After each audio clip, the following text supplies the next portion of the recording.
yo quiero preguntarte al inicio de este mensaje si tú estás dispuesto a seguirlo hasta el final. Escucha ahora, independientemente de las consecuencias, de lo que eso implique, conlleve.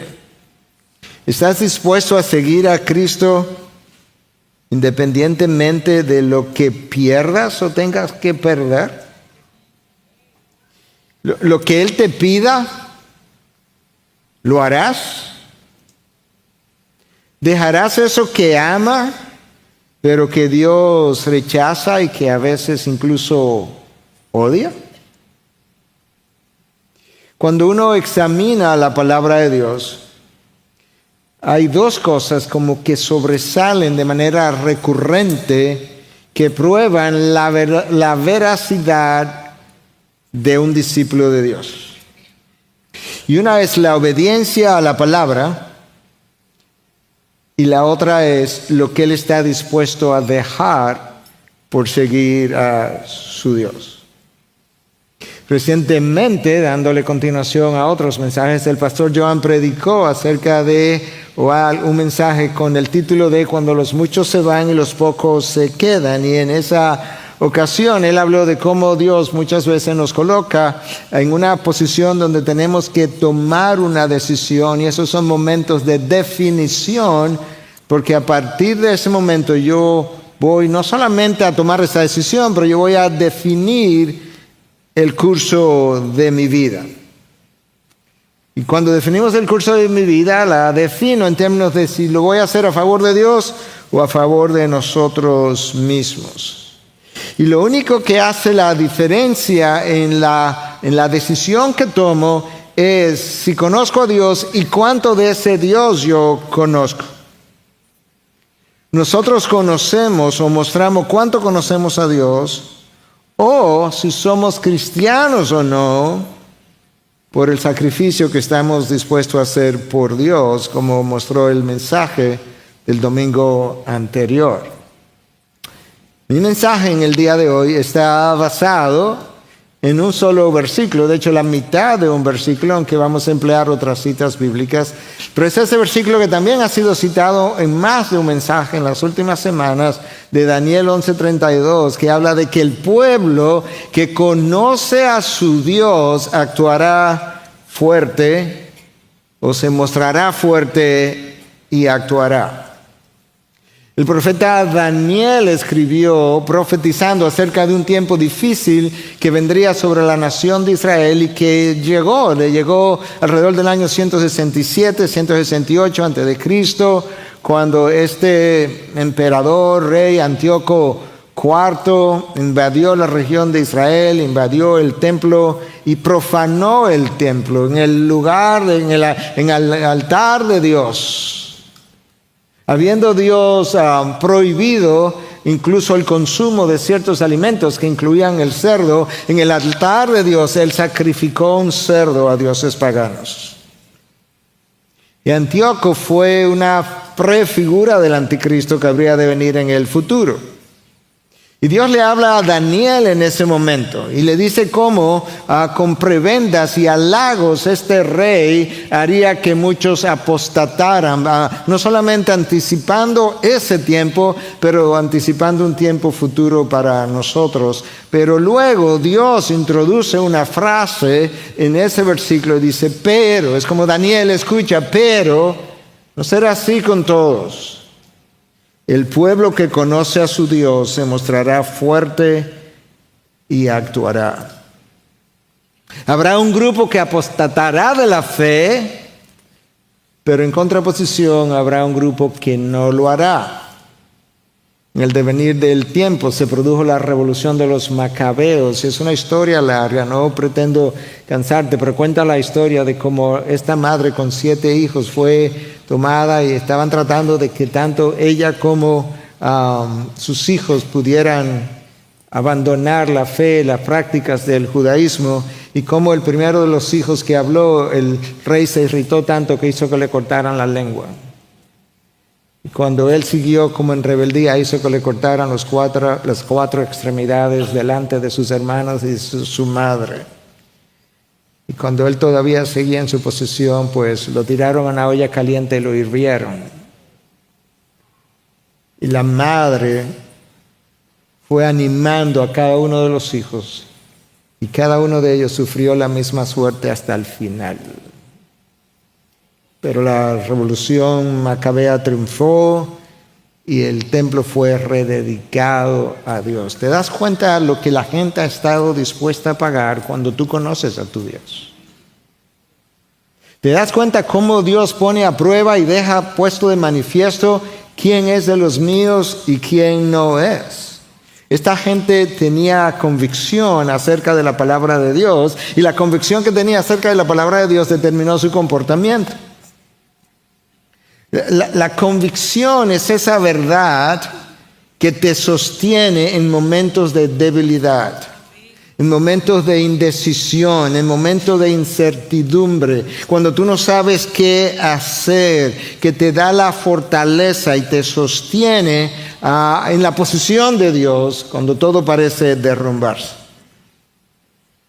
Esa es la convicción que esta generación no parece tener.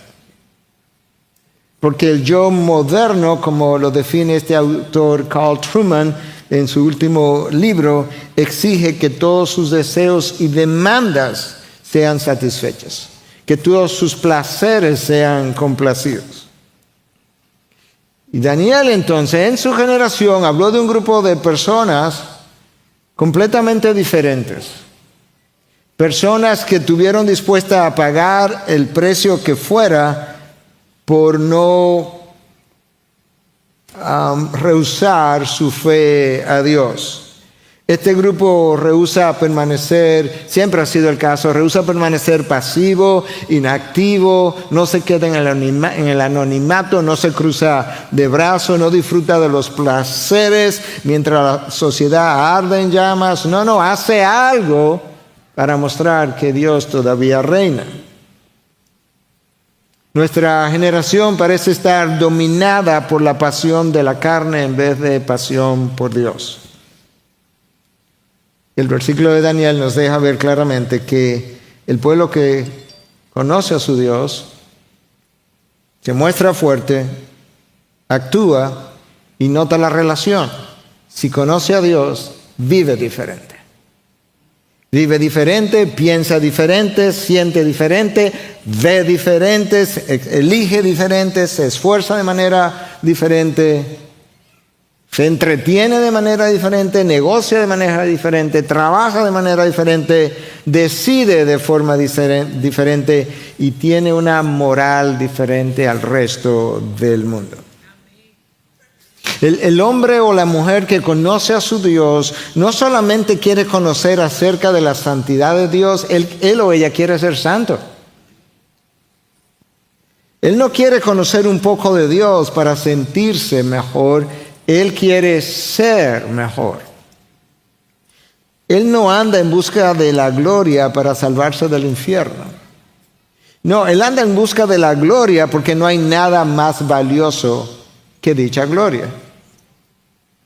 Su interés no es simplemente obedecer para evitar la consecuencia, como frecuentemente parece ser nuestro caso. No, él quiere obedecer porque él tiene un aprecio por lo que Dios ha hecho, por lo que Cristo ha hecho en la cruz, que es su deseo y su gozo obedecerle. Su mente está en otra ciudad. Él vive con la mente puesta en otra dimensión. Tiene una mente en otro mundo. C.S. Lewis dijo en una ocasión, los cristianos que más se hicieron en este mundo presente fueron precisamente aquellos que más pensaron en el próximo. Desde el momento que los cristianos comenzaron a pensar menos acerca del otro mundo, es cuando se volvieron más inefectivos en este. Apunta al cielo y recibirás la tierra por añadidura. Apunta a la tierra y recibirás nada. Wow. Cuando la iglesia o el creyente se ha mostrado débil, pasivo. Cuando la iglesia o el creyente se ha mostrado débil, pasivo. Cuando la iglesia o el creyente se ha mostrado débil, pasivo, o se ha mostrado intimidado, ha sido por la falta de conocimiento de Dios. Esa es la razón por la que hemos estado diciendo que el conocimiento de Dios es esencial, es fundamental, es vital para la carrera cristiana. Cuando el cristiano conozca a Dios como Dios quiere ser conocido, entonces en ese momento nosotros tendremos la fe, la sabiduría, la convicción, la determinación, la pasión, el discernimiento, la paz y la seguridad que cada uno de nosotros queremos. No hay nada como el conocimiento de Dios para cambiar la vida del creyente. Hermanos, al momento que tú y yo nacimos de nuevo, Dios dice en su palabra, te lo voy a leer, que Él nos dio un nuevo corazón. Pero Él nos dio un nuevo corazón para algo en particular que Él tenía en mente. Escucha a Jeremías 24:7. Les daré un corazón para que me conozcan. El anterior, el corazón de piedra, no puede conocerme. Yo le voy a dar un nuevo corazón para que me conozcan. Porque yo soy el Señor. Y ellos serán mi pueblo, y yo seré su Dios. Escucha también para qué me dieron ese nuevo corazón. Pues volverán a mí de todo corazón. Dios no me dio un nuevo corazón para que el nuevo corazón siga siendo seducido por las cosas que el mundo tiene como atracciones, sino para que yo le conozca y me pueda volver a Él de todo corazón. El problema es que nosotros no conocemos a Dios como Él es y nosotros no nos conocemos a nosotros como nosotros somos. Si nosotros nos conociéramos a nosotros mismos, escúchame, si nosotros todos, comenzando por el que está hablando, conociéramos como nosotros somos, nosotros nos veríamos de tal forma que nos sentiríamos aterrados por lo que vemos y correríamos hacia Dios como refugio y trataríamos de no despegarnos de Él por temor a hacer las cosas que somos capaces de hacer. Fue muy rápido, se entendió.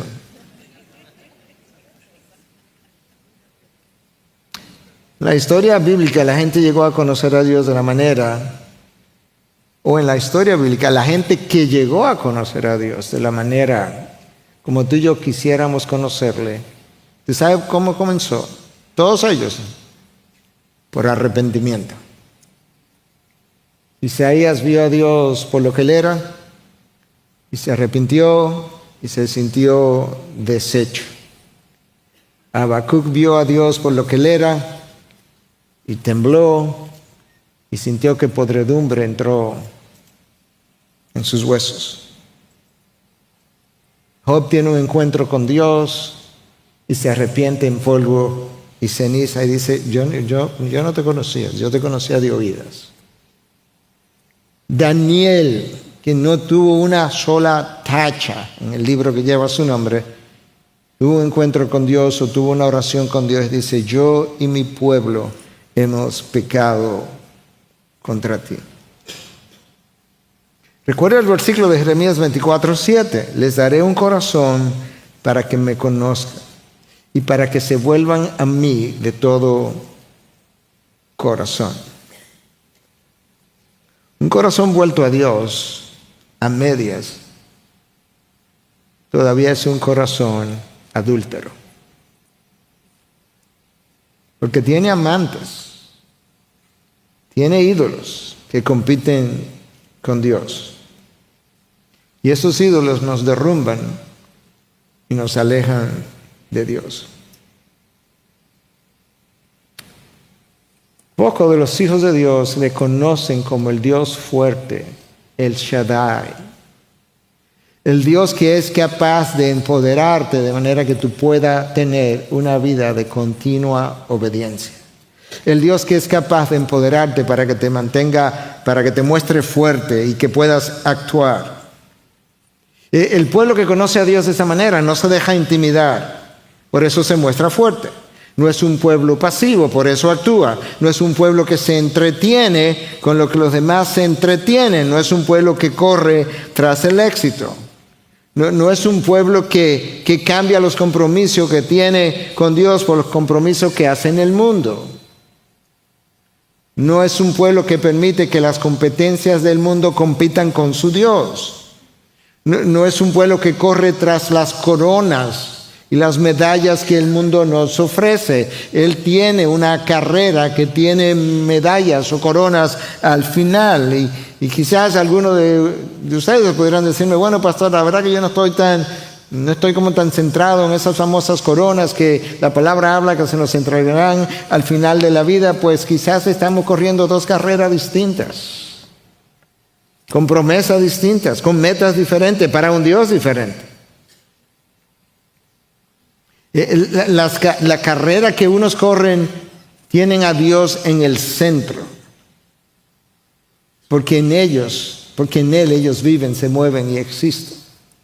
Pero hay otra carrera que tienen el yo en el centro. Y como tienen el yo en el centro, viven en su mundo, se mueven en su mundo, existen para expandir su mundo y disfrutan de su mundo.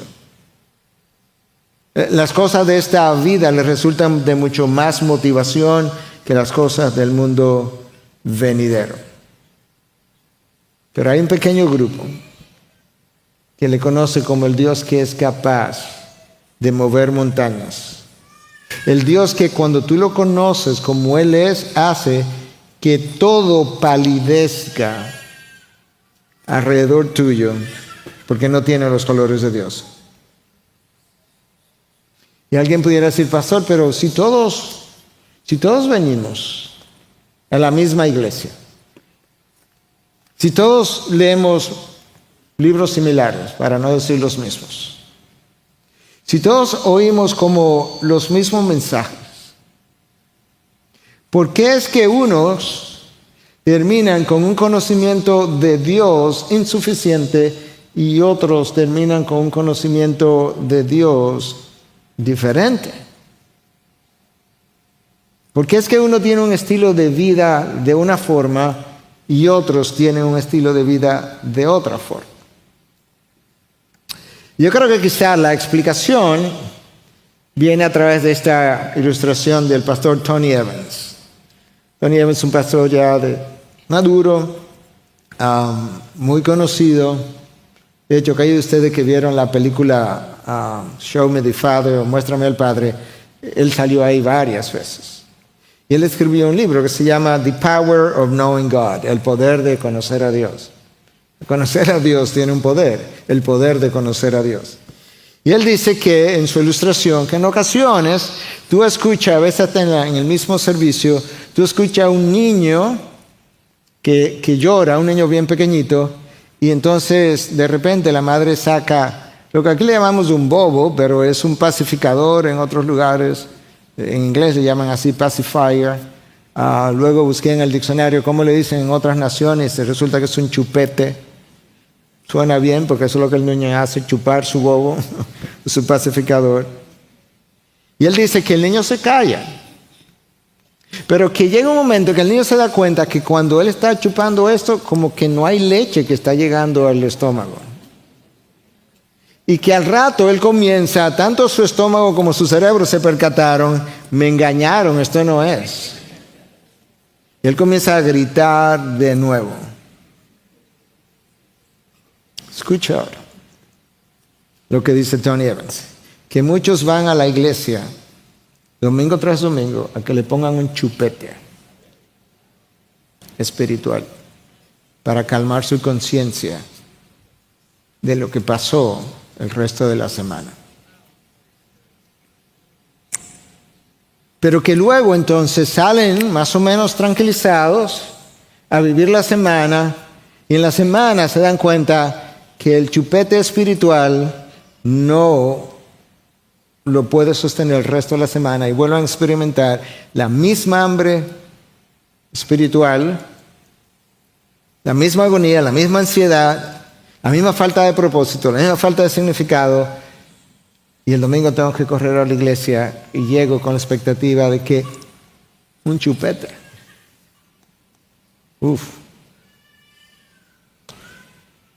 Eso, si es así, eso va a producir dos tipos iba a decir de creyentes, pero no estoy seguro que si lo que ando buscando es un chupete espiritual, si verdaderamente soy creyente. Y yo creo que cada uno de nosotros tiene que hacerse la pregunta, ¿qué has venido? ¿Por un pacificador para calmar tu conciencia? ¿O has venido para encontrarte con Dios que te pueda dar el poder para dejar cosas ante el altar que ya no pueden seguir en una vida consagrada a Dios? Cuando uno revisa la historia redentora, uno se percata de que la gente que conoció a Dios de una manera particular, sus vidas lucieron diferente a aquellos que no conocieron a Dios. Escucha el testimonio en el libro de Hebreos de este grupo de personas. Yo quiero que el enfoque del capítulo es lo que hicieron por fe. Yo quiero enfocar el texto en lo que hicieron, asumiendo que ya tú entiendes que lo hicieron por fe. Pero escucha lo que hicieron. Por la fe, Abel ofreció a Dios un mejor sacrificio que Caín, por lo cual alcanzó el testimonio de que era justo, dando Dios testimonio de sus ofrendas a Dios mismo. Y por la fe, estando muerto, todavía habla. Por la fe, Enoc fue trasladado al cielo para que no hubiera muerte. Y no fue hallado, y allá no estaba, porque Dios lo trasladó, porque antes de ser trasladado recibió testimonio de haber agradado a Dios. Y sin fe es imposible agradar a Dios, porque es necesario que el que se acerca a Dios crea que Él existe y que recompensa a los que lo buscan. Por la fe, Noé, siendo advertido por Dios acerca de las cosas que aún no se veían, con temor reverente preparó un arca para la salvación de su casa, esa es su familia, por la cual condenó al mundo y llegó a ser heredero de la justicia que es según la fe. Vamos a pararnos ahí un momento. Estos hombres vivieron por fe, murieron en fe, obtuvieron la aprobación por fe. Por la fe Abel, por la fe Enoc, por la fe Noé. Luego de la caída hubo un Abel que supo adorar a Dios, pero no Caín. Hermanos, cuando nosotros adoramos a Dios de una manera el domingo y nos comportamos de otra forma el resto de la semana, mi próxima adoración tiene el corazón de Caín.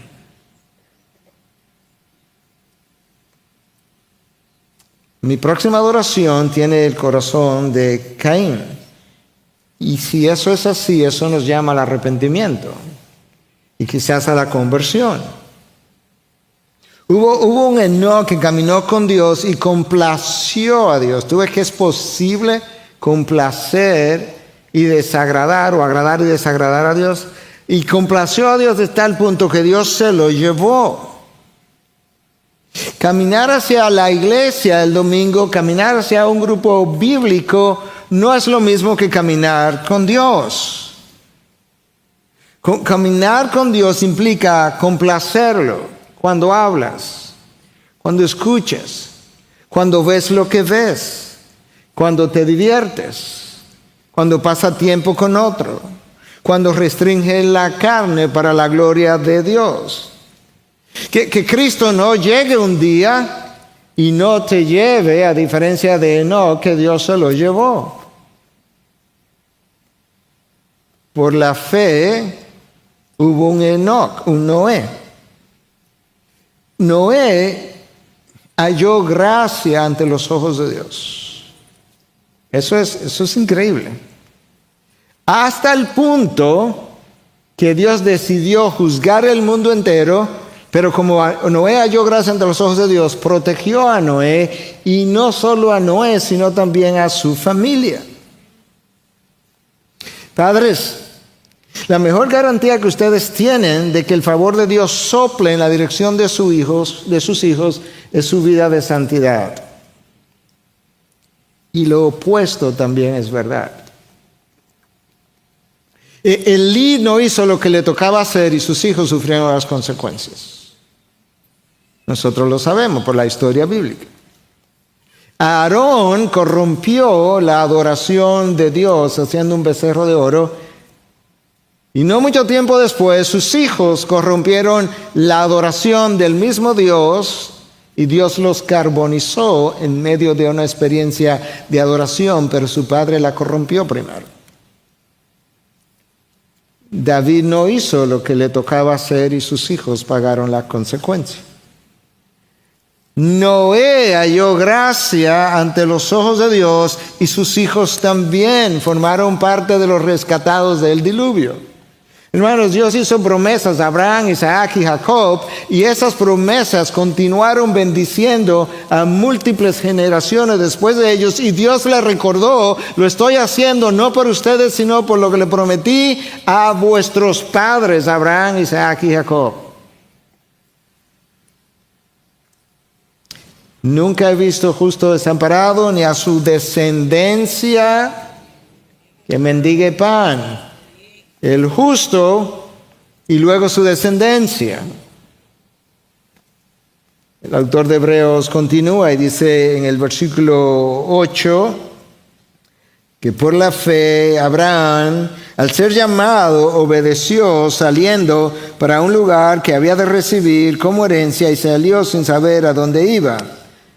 Por la fe habitó como extranjero en la tierra de la promesa, como en tierra extraña, viviendo en tiendas como Isaac y Jacob, coherederos de la misma promesa, porque esperaba la ciudad que tiene cimientos y cuyo arquitecto y constructor es Dios. Por la fe. Tú puedes ver que la gente que conoce a Dios en el relato bíblico tiene la fe para hacer cosas y dejar cosas. Abraham, por la fe, dejó su lugar de vivencia, de donde habitaba, y dejó su parentela. El hombre que conoce a Dios nunca está tan aferrado al lugar donde vive o donde trabaja para no poder obedecer el llamado de Dios. Eso no es parte de su mente. Este hombre echa raíces tan profundas en el lugar que vive o donde trabaja, o no echa raíces tan profundas en el lugar que vive o donde trabaja, que no pueda ser desarraigado por Dios para cumplir su llamado. Porque las raíces de ese hombre no están en un lugar, están en el corazón, en la mente, en los propósitos de Dios. Él está cimentado en otro lugar. Y donde el corazón de Dios late, el suyo también, y él se mueve en esa dirección. Ese hombre no necesita garantías terrenales o esa mujer para ir donde Dios le envía, porque la garantía de Dios le es suficiente. Abraham, vete a la tierra que te voy a mostrar, pero ¿dónde queda? No sé, yo te la voy a mostrar, sal. Y por eso Abraham se atrevió a salir. Lo más importante para ese hombre o esa mujer que conoce a Dios no es el lugar para donde va, es la persona que lo acompaña, que es Dios. Si Dios está, no importa el que no esté. Un hombre con una estrecha relación con Dios siempre está presto a abandonar lo que él ha hecho, construido, porque él no construye para su propio reino, él está construyendo para el reino de Dios. Ese hombre siente como Abraham sintió, que salió, escucha cómo lo dice el texto, sin saber para dónde iba. ¿Cuántos de nosotros estaríamos dispuestos? Miguel, móntate en un barco, ¿y para dónde voy? No sé, pero Dios te va a llevar. ¿Pero a dónde vamos a llegar? No sabemos. ¿Y por qué tú estás tan seguro? Porque Dios nos va a llevar. Pero escucha lo que el texto dice, que Abraham salió sin saber para dónde iba, porque esperaba la ciudad que tiene cimientos, cuyo autor y constructor es Dios.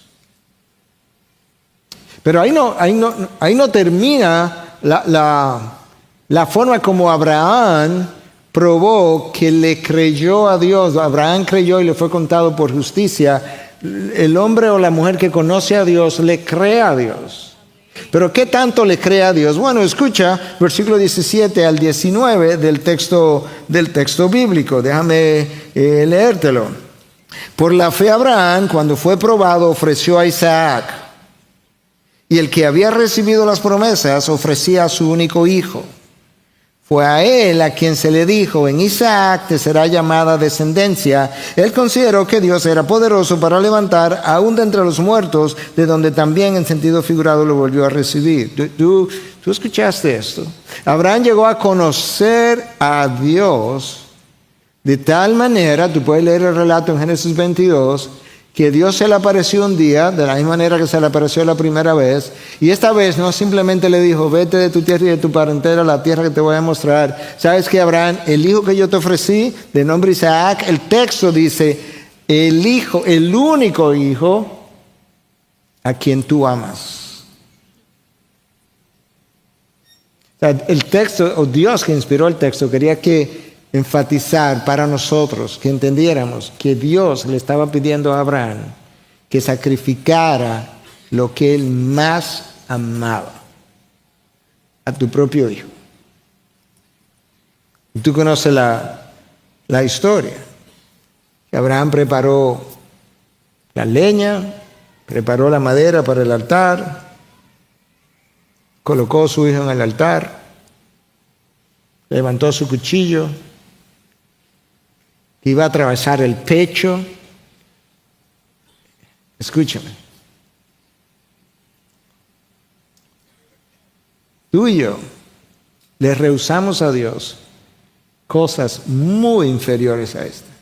Y las rehusamos aferrándonos a ellas. Y Abraham, como conocía a Dios, como Dios quiere ser conocido, cuando él está presto para ofrecer este sacrificio, puso en evidencia que él conocía a Dios lo suficiente para no negarle la persona que él más amaba.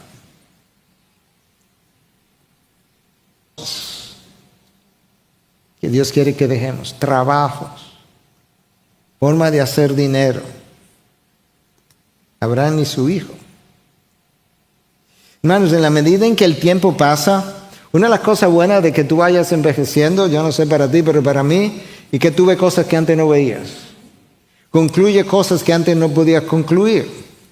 Y cuando las llegas a ver y a concluir, hay un cierto gozo que eso te produce. Pero a la medida que el tiempo pasa, llega a la conclusión de que Cristo frecuentemente pone de manifiesto quién es y quién no es un verdadero hijo. Y como lo hace es pidiéndonos cosas y luego viendo quién las deja y quién no. Nota la secuencia. Abraham, quiero que te vayas de tu tierra. ¿Ok? Y de tu parentela. Prueba número 1. Abraham había conocido a Dios, pero le faltaba. De alguna forma, más adelante, Dios se percató, en la vida de Abraham hay mentiras que no pueden permanecer en alguien que va a caminar conmigo. Y entonces, en un momento dado, Abraham miente, estando en Egipto, y le dice a Sara: mira, no solamente que miente, pone a Sara a mentir. Dile a esta gente que tú eres mi hermana, que tú no eres mi esposa. Y sabes que su mentira casi le cuesta a su esposa. Y cuando Abraham, yo creo que despertó de lo que él había hecho, Dios lo curó y le llegó a enseñar: Abraham, tú no puedes vivir en mentira y seguir caminando conmigo. Y ahora le pide que deje, primero vas a dejar tu tierra y tu parentela, ahora vas a dejar la mentira y ahora tú vas a dejar a tu hijo, tú me lo vas a ofrecer. Hermanos, yo no sé si tú recuerdas el sermón del domingo pasado, que tenía un texto que yo sé que todos recordamos. La pregunta es si recordamos las implicaciones. Porque si yo no estoy dispuesto a dejar por amor a Cristo aquello que Cristo me pide, eso me descalifica como discípulo y por tanto como hijo de Dios. Escucha lo que Cristo dice en Mateo 10:37 del domingo pasado: el que ama al padre o la madre más que a mí, no es digno de mí. Y el que ama al hijo, Isaac, en el caso de Abraham, o a la hija más que a mí, no es digno de mí. Si no es digno de mí, no soy su discípulo. Si no soy su discípulo, no soy creyente. Por sus frutos los conoceréis. Nosotros probamos que somos hijos de Dios o que somos verdaderos creyentes por lo que estamos dispuestos a dejar a un lado o no. Y sabes qué, hermano, las cosas que tú amas, las cosas que yo amo, o las personas que tú amas o que yo amo, cuando tú tienes que dejarla por amor a Cristo, eso duele. Y no poco. Pero Dios te dice, tú, o ellos, o yo. Tú lo puedes ver. Pero nada puede doler más que el unigénito de Dios en la cruz. Dios nos pide dejar esas cosas. Y muchas veces las cosas que tú dejas, resulta que como Isaac, como que te las devuelven de otra manera.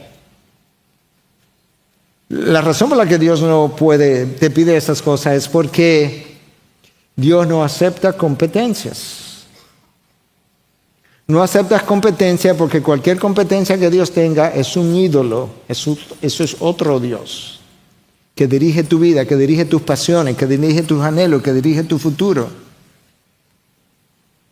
Hermano, quizá haya cosas en tu vida con las que tú estás luchando y que tú sabes que tienes que dejar, pero quizás no te has atrevido a dejarla por temor. Pero lo que te hace falta para dejarla no es más garantía. No es más seguridad, no es más evidencias, es más conocimiento del Dios de Abraham. Él es suficiente.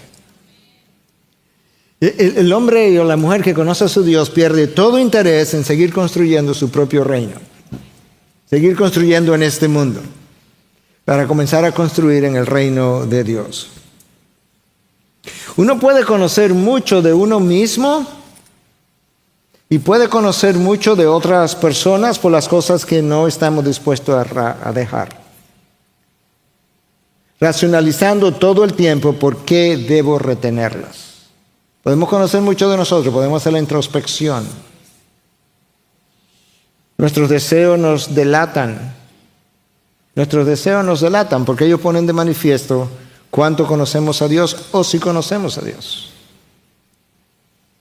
Abraham no tuvo miedo de perder su tierra. Abraham no tuvo miedo de perder su parentela. Abraham no tuvo miedo de perder a su hijo. Porque el hombre que conoce a Dios se muestra fuerte y actúa a favor de Dios. No tiene miedo de perder nada porque él sabe que si todavía tiene a Dios, él lo tiene todo. Escucha qué más dice el texto en el versículo 24, porque yo creo lo que estoy tratando de enfatizar, el autor de Hebreos capítulo 2 enfatiza el valor de la fe, pero la fe es confianza en Dios. Yo estoy tratando de enfatizar la segunda parte de lo que está en cada uno de estos versículos que habla de por la fe, y es lo que tú dejas pone en evidencia cuánto conoces a Dios, y eso se hace por fe. Escucha lo que dice Hebreos 11:24, por la fe Moisés, cuando era ya grande, rehusó, está dejando cosas, ser llamado hijo de la hija de Faraón, escogiendo antes ser maltratado con el pueblo de Dios que gozar, escucha, de los placeres temporales del pecado. Wow. Moisés probó que él era un verdadero creyente cuando en un momento dado él dijo, mira, yo soy el heredero de la corona, porque la historia dice que Faraón no tenía hijos, pero su hija adoptó a Moisés, él era el príncipe. ¿Tú te imaginas lo que estaba a disposición de Moisés como príncipe de Egipto? ¿Te imaginas los placeres que Moisés pudo haber disfrutado en Egipto? Yo creo que Dios pudo haber mencionado muchas cosas aquí, pero nota como él dice que Moisés, por la fe, no quiso disfrutar de los placeres del pecado de Egipto. La Nueva Traducción Viviente lo dice de una forma muy similar, los placeres momentáneos del pecado. Cristo siempre me pide que dejemos atrás aquellas cosas que amamos, como ya dijimos, y que compiten con Él, porque esas cosas son ídolos o amantes que compiten con su corazón, o con mi corazón por Él. Eso nunca ha sido diferente. Cuando este joven rico en el Nuevo Testamento viene a Cristo y le dice, Maestro, muéstrame cómo yo puedo tener la vida eterna. Cristo le dice, yo sé cuál es el amante de esta persona, las riquezas. Vende todo lo que tú tienes y dáselo a los pobres. Y luego Cristo hablando dice que vino alguien y le dice, Señor, yo te seguiré. Cristo le está diciendo, sígueme. Y este hombre dice, Señor, te seguiré, pero primero permíteme despedirme de los de mi casa. Déjame regresar y decirle adiós a los de mi casa, que en realidad, en el contexto y dado la cultura, lo más probable que le estaba diciendo, ¿sabes qué? Déjame ir a mi casa, déjame envejecer con ellos. Cuando ellos se mueran, yo regreso y te sigo. Y Cristo le dice, nadie que después de poner la mano en el arado mira atrás es apto para el reino de Dios. Nadie que me confesó como Señor y luego quiere regresar al estilo de vida del mundo, las ofertas del mundo, las cosas del mundo, no, él no es digno del reino de Dios. Pesado. Hebreos 11:26 nos dice que Moisés salió de Egipto, escuche, considerando como mayores riquezas el oprobio de Cristo que los tesoros de Egipto, porque tenía la mirada puesta en la recompensa. Él consideró, él pensó, los tesoros de Egipto o las recompensas de los cielos. Él hizo un cálculo aparentemente, pues el texto como que sugiere eso, considerando como mayores riquezas. Lo que sería, el texto dice lo propio de Cristo. Moisés en el pasado, tú podrías decir, bueno, pero Cristo no había venido. Bueno, pero que Cristo representa el reino de los cielos, el oprobio de aquellos que rechazan el reino de los cielos, más que los tesoros de Egipto. Pero Moisés tuvo que enfrentar a Faraón 10 veces, una vez con cada plaga. No temió. El texto de Hebreos me dice, por la fe salió de Egipto sin temer la ira del rey, porque se mantuvo firme. El pueblo que conoce a su Dios se mostrará fuerte y actuará. Se mantuvo firme como viendo el invisible. Él no lo vio, pero lo vio. Hay una forma, hay unos ojos del Espíritu de los cuales habla la palabra. Pablo ora para que los ojos del entendimiento nuestro nos sean abiertos para comprender, oramos sobre eso, la altura y la profundidad y la anchura y la longitud del amor de Dios. Y yo oraba y decía no solamente del amor de Dios, pero eso mismo, pero acerca de la persona de Dios. Moisés se mantuvo firme como viendo al invisible. Me deja claro que él no lo vio físicamente, como tú y yo tampoco lo vemos, pero lo vio como con los ojos del alma. Entonces tú puedes ver que el cristiano de hoy tiene un cristianismo pragmático. Se le ha predicado un cristianismo pragmático, que tiene buenos valores. De hecho, tiene valores bíblicos incluso. Ven a Cristo, confía en Él, tu matrimonio se va a arreglar. Muchas veces no. Muchas veces lo que se va a arreglar es la condición con la que tú vas a lidiar con tu matrimonio. La fortaleza, la gracia, la paciencia, la determinación. Ven a Cristo y tus hijos poco a poco, tú sabes, cree y serás salvo tú y tu casa. Tus hijos van a creer y los años pasan y los años pasan y tú no ves el resultado. Es como que se nos vende una fe que produce resultados inmediatos conforme a lo que pudieran incluso ser buenos valores y valores morales, pero que al final corresponden a anhelos y demandas de este mundo, de este reino, pero no necesariamente de las cosas que Dios me ha prometido. Y de ahí entonces la ilustración de Tony Evans,